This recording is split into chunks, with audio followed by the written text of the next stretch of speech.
Hello friends, personal loan అనేది salary slip ఉంటేనే ఇస్తారు అనేది మనకి అందరికీ తెలిసిందే.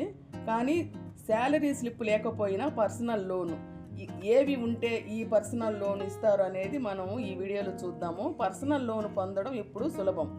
స్వయం ఉపాధి ఫ్రీలాన్సర్స్ సైతం ప్రత్యామ్నాయ డాక్యుమెంట్స్ నుంచి మంచి క్రెడిట్ స్కోర్తో లోన్ తీసుకోవచ్చు. బ్యాంకు స్టేట్మెంటు, ఐటీఆర్, జిఎస్టీ వంటివి ఆదాయ రుజువుగా పనిచేస్తాయి.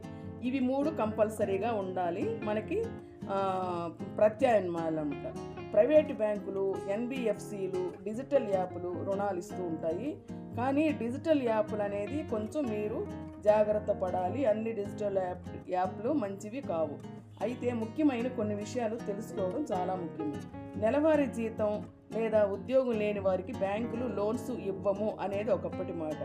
ప్రస్తుత కాలంలో శాలరీ స్లిప్ లేకపోయినా పర్సనల్ లోన్ పొందడం సులభమైంది. ముఖ్యంగా స్వయం ఉపాధి పొందుతున్న వ్యక్తులు, ఫ్రీలాన్సర్లు, సొంత వ్యాపారం చేసేవారు కూడా తమ ఆర్థిక క్రమశిక్షణను నిరూపించుకోగలిగితే సులభంగా రుణం తీసుకోవచ్చు. దీనికి కేవలం మంచి క్రెడిట్ స్కోర్తో పాటు రుణాన్ని తిరిగి చెల్లించగల సామర్థ్యం ఉందని నిరూపించే ప్రత్యామ్నాయ డాక్యుమెంట్లు అనేది అవసరం. ప్లే స్లిప్కు బదులు ఏ డాక్యుమెంట్స్ ఈ లోన్కి అవసరం అంటే, సాధారణంగా బ్యాంకులు రుణం ఇవ్వడానికి ఆదాయ రుజువు అడుగుతారు. పే స్లిప్ లేని వారు దానికి బదులుగా ఈ ప్రత్యామ్నాయ డాక్యుమెంట్స్ని చూపించాల్సి ఉంటుంది. Number 1, bank statement. గత 6 నెలల బ్యాంకు స్టేట్మెంట్ చాలా ముఖ్యం, చాలా కీలకం. మీ ఖాతాలో డబ్బు క్రమంగా తప్పకుండా వస్తుండడం, సరైన ట్రాన్సాక్షన్స్ చూపగలిగితే బ్యాంకు మిమ్మల్ని విశ్వసిస్తుంది, నమ్ముతుంది. పోతే రెండవది ఐటీ రిటర్న్స్. గత 2 సంవత్సరాల ఐటీ రిటర్న్స్ను సమర్పించడం బలమైన ఆదాయ రుజువుగా పరిగణిస్తారు. ఇకపోతే మూడవది జిఎస్టీ వివరాలు. మీరు వ్యాపారం చేస్తుంటే మీ జిఎస్టీ వివరాలు లేదా ఇతర వ్యాపార డాక్యుమెంట్స్ కూడా దీనికి అవసరం అవుతుంది. ఇంకపోతే 4వది ఏంటంటే అద్దె ఒప్పందం. మీకు అద్దె రూపంలో ఆదాయం వస్తుంటే ఆ అద్దె ఒప్పందం వంటి ఇతర ఆదాయ మూలాల పత్రాలు కూడా మీరు సమర్పించుకోవాలి. బ్యాంకులు కోరుకునేది ఒక్కటే, మీరు రుణాన్ని తిరిగి చెల్లించగలరా లేదా అనేది మాత్రమే. సరైన పత్రాలతో ఆ సామర్థ్యాన్ని నిరూపించుకుంటే లోన్ ఈజీగా వస్తుంది. సిబిల్ స్కోర్ అనేది చాలా ముఖ్యం.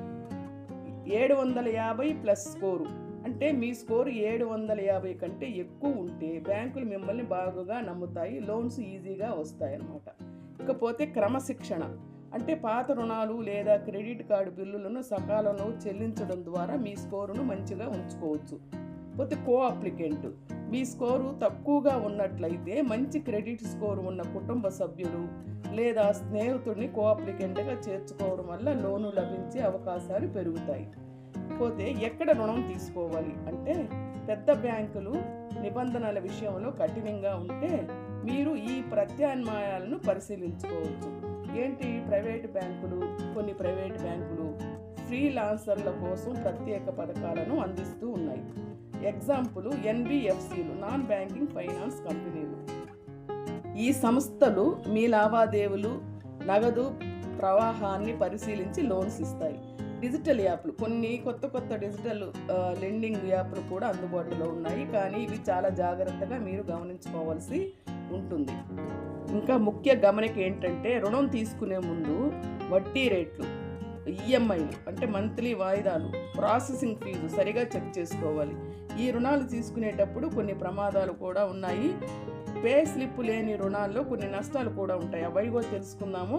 అధిక వడ్డీ రేట్ ఒకటి ఉంటుంది. అదేవిధంగా మీరు సకాలంలో వాయిదాలు చెల్లించడం లేట్ అయితే కనుక లేట్ ఫీజులు, జరిమానాలు అధికంగా ఉంటాయి.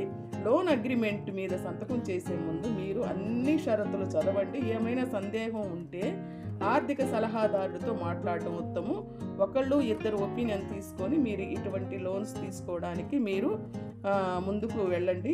లేకపోతే కొన్ని ప్రమాదాలు ఉన్నాయి. అట్ ద సేమ్ టైం మీకు కొన్ని ఉపయోగాలు కూడా ఉన్నాయి. నేను ముందు చెప్పినట్టు పే స్లిప్ లేని వాళ్ళకి ఈ విధంగా కూడా లోన్ తీసుకునే సౌకర్యం అనమాట. ఇదండి ఈ వీడియో. మీకు నచ్చితే లైక్ చేయండి, షేర్ చేయండి.